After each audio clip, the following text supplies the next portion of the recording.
السلام علیکم سامعین، ہم آپ کی خدمت میں پیش کرتے ہیں ناصر مدنی کا بیان جو بہت ہی خوبصورت آواز میں ہے۔ موضوع ہے ماں کی شان۔ انشاءاللہ بہت مزہ آئے گا، سنیں اور شیئر کریں۔ جزاک اللہ خیر۔ رکھ لو کہندا سارے کڈو کڈو کر دے۔ اللہ اکبر بڑا وڈا جملہ کہن لگا ہے میرے ویرا زندگی دا سامعین، ایسی اسلامی ویڈیو دیکھنے اور سننے کے لیے ہمارے چینل کو سبسکرائب کریں۔ انشاءاللہ تعالی آپ کو بہترین ویڈیو ملے گی۔ جڑے زیادہ سو کے زندگی بسر کر دے قیامت نو فقیر کر کے اٹھائے جان گے۔ غفلتیاں نینداں نہ سویا کر، اچھا بولنا بولیا کر، ہر ویلے موت نو یاد رکھیا کر۔ ایتھے میں جملہ کہاں گا، میرا کیڑا سونا مکان بن رہا ہوندا ہے، اگلے دن شفٹ ہونا ہوندا ہے۔ چھٹ پنجرے اڈ شہباز گئے، شالامار باغ جنازہ بن گیا سی تے میں کہ یار قبرستان ادھر منجی ادھر جا رہی آندے جی ساری عمر بار تے ملک رہا ہے، مکان بناوندا رہا ہے، انہیں شفٹ ہونا سی تے فوت اس پرانے مکان چ ہویا ہے۔ اودی بڑی آندی دی منجی ایک دفعہ اس مکان چ چھڈ پنجرے اڈ شہباز گئے، کر عرشاں وال پرواز گئے، کر وتھاں دور دراز گئے۔ فانی چند تین جگ تے جی گئے نے، پھر موت پیالہ پی گئے نے۔ اتھوں سب مسافر تھی گئے نے، وہ نہیں رہنا یار پیاریاں نے، اے جانے میل چباریاں نے۔ اتھے کاماں بسیرائے دو دن دا ہیرا پھیرائے، میرے ویر مسافر سوچ رہا اس جگ دا کوئی پھیرا ہے تے پھیرا ایڈا لمبا شام آ جائے گی، بندے نے گڈی پھیرا لاؤن گئی کراچی، 6 دن بعد موڑ آئے گی۔ پر جڑے ساڈے وڈے گئے نے اس پھیرے تے، میرے باپ نو 27 سال ہو گئے اج تک نہیں مڑے ہوئیاں مدتاں ود کوئی آیا نہیں۔ پھیرا مڑ وطن ول پایا نہیں، کچھ سنیا حال سنایا نہیں۔ دس ابراہیم خلیل کتے، موسیٰ بن عمران کلیم کتے، ساڈے ہادی نبی کریم کتے۔ پڑھ لا الہ،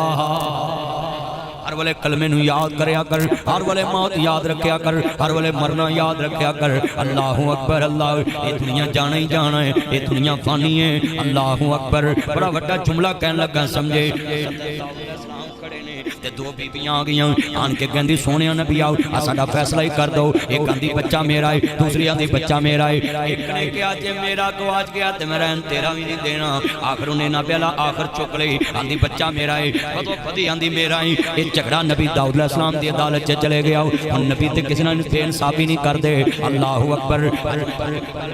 اللہ والے سرکاری عہدے کیوں نہیں لیندے، حکومتاں وچ حکومتاں دے عہدے کیوں نہیں لیندے؟ میں تانوں ایک گل دسن لگا ہے۔ امام ابو حنیفہ رحمۃ اللہ علیہ عباسی خلیفے نے 11 دن کوڑے مارے امام نو تے کہندے سی قاضی بن، چیف جسٹس بن، تے کہندے میں قاضی نہیں بننا کیونکہ بادشاہاں دے رکھ رکھاؤ رکھنے پیندے نے تے میں تے پیغمبر دی مانت لے کے پھرنا ہے۔ جے میرے کول ایک بھی غلط فیصلہ ہو گیا، لوکاں میرے تو اللہ دی حدیث نہیں لینی کہ اے ایتھے جھوٹ بول سکدا ہے تے نبی پاک دے بارے کیوں بول سکدا ہے۔ امام ابو حنیفہ نے چیف جسٹس دا عہدہ قبول نہیں کیتا،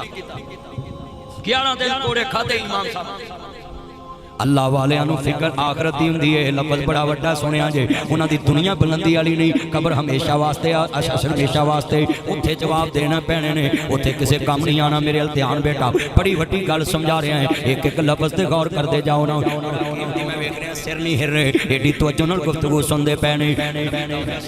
اچھا ایک بی بی بڑی رو رہی ہے، پیغمبر فیصلہ کرنے لگا سی کہ جدا بچہ ہے اے بہتا رو رہی ہے۔ حضرت سلیمان پیغمبر بھی نال بیٹھے، آندے ابا جی ایک اجازت ہوے اب فیصلہ میں کیوں نہ کر لاں؟ اللہ اکبر، جویں مولانا صاحب دے پتر کہہ دیندے حضرت جمعہ میں پڑھا لاں تسی باہر پڑھا لو، کیوں جی ماپے کدی موڑ دے نہیں۔ داؤد علیہ السلام نو خوشی ہوئی میرا پتر اس قابل ہو گیا ہے، فیصلے کرے گا، باپ نو خوشی ہوندی ہے۔ دنیا وچ ایک کوئی رشتہ باپ دا ہے جڑا اولاد نو ترقی کردیاں ویکھ کے خوش ہوندا ہے، باقی سارے رشتے حسد چ پہ جاندے۔ عزت کسے دی ویکھ نہ سڑیا کر، کوٹھی کسے دی ویخ نہ مریا کر اولاد کسے دی ویخ تو چریا کر نہ جادو ٹونے کریا کر نہ کفر دی بینی وریا کر نہ شرک دی پوڑی چڑیا کر نہ ویکھی مال شریکاں دے سکھ مل دے نال نصیباں دے مل کے پڑھو سکھ مل دے نال نصیباں دے بڑا وڈا جملہ ہے اوے دولت کسے دی ویخ چریا کر ہانڈی ابلے کنڈے نہ سڑیا کر اوے تو ٹھنڈے ہو کے پریا کر نہ صبر دا دامن چھڑیا کر جو بھی جانگے وہ وٹانگے سوہ مل دے نال سارے اقرام پڑھ لو مسجد گونجے سوہ مل دے نال قرآن آندہ انما اشکو بسی و حزنی اللہ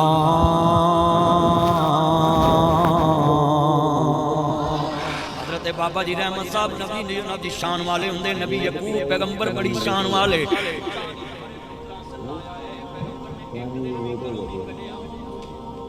کنے سال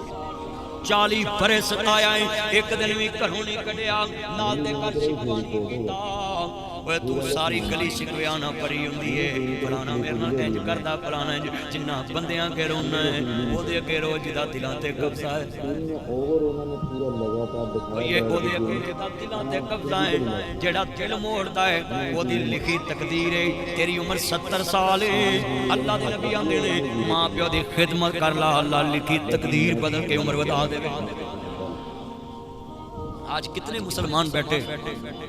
میں چاہنا آج دا درس قرآن تو دل چ لے کے جاویں بڑے طریقے نال میں گلاں سمجھا رہے ہیں حضرت داؤد علیہ السلام بیٹھے نے تے باپ دا جگرا ورگاندا تے کہندا لے تو ہن فیصلے کرے گا باپ ہوندے ہی بڑے اونچے نے انہاں دے جگرے بڑے وڈے آ میں جگرا دساں او چلیا تو پوری تنخواہ بھی باپ نوں نہیں دسدا کہ میری تنخواہ کتنی ہے انا پاویں پورا مہینہ کرایا او دے کول جانا میں پر تنخواہ والے دن پوری نہیں دسدا پوری گھر نہیں پڑھاوندا تیرا اینا کو حوصلہ ہی تے باپ بھی ویکھ میں شعر پڑھاں گا وا ربا تیری کرم نوازی کیا باپ نو جگرے دتے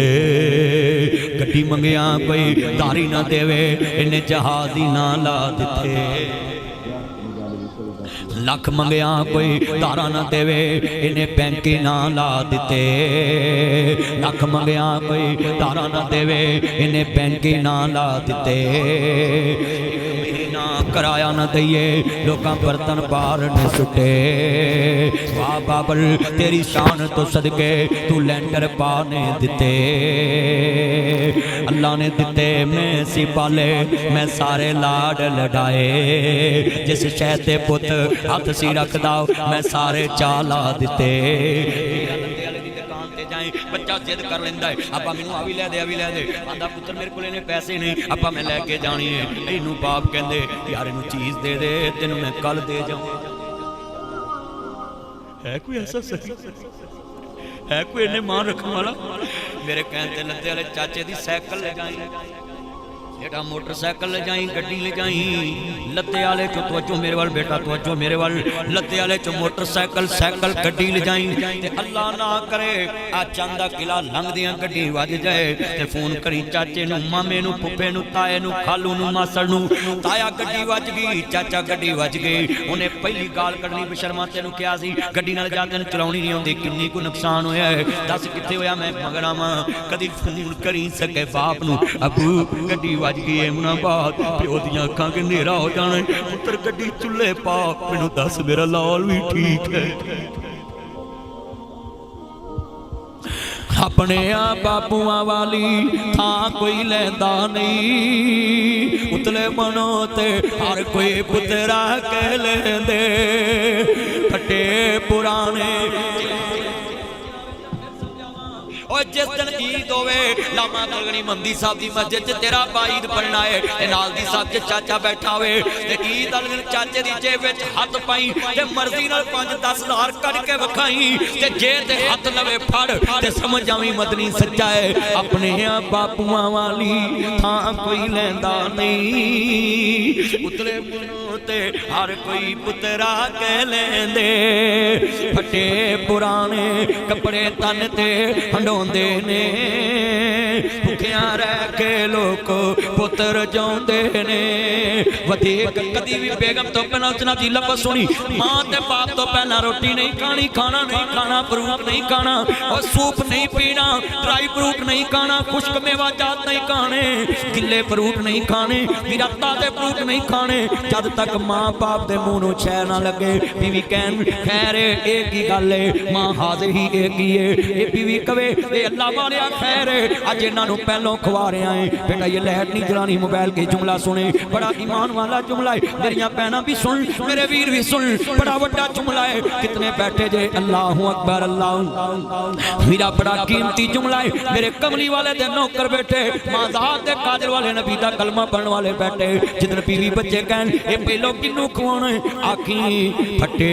पुराने कपड़े तन ते हंडोंदी ए भुखियां रह के लोको पुत्र जांदी ए वधी कटी जे मिल जावे ते खांदी ए मैं निकल जाऊंगा साथ मैं स्कूले जाना ते मैं अपनी मां नूं कहना अम्मा आ रस मैनू दे दे ते मां ने पहलों ही रखिया होना आखना पुत्र मैं तेरा ही रखिया सी हुंदा मां मेरी दा सी ते कहना मतलब तेरे लिए रखे मैं मां दी एवें तो ना सेवा कर मैं मंदिर याद रखा बेवा मां पुत्र बड़े औखे पालती अपने मूंह अखों के पुत्र पालती अपने कपड़े नवे नहीं सवांदी पुत्रों नूं पालती ते चन मनवर सूरतां देंदे कबरे पा किथे रंडियां होण सुहागना अजे मनो नी लथा चा इथे काने बनन वालियां मारन रो रो टा इथे बंदे आ परौना तू आया परौनियां नू जाना पैंदा है इथे किसे भी ना पक्का डेरा लाया इस दिल नू मैं बड़ा समझाया ना हत्थां नाल गुरबत बनाया परौनियां नू जाना पैंदा है।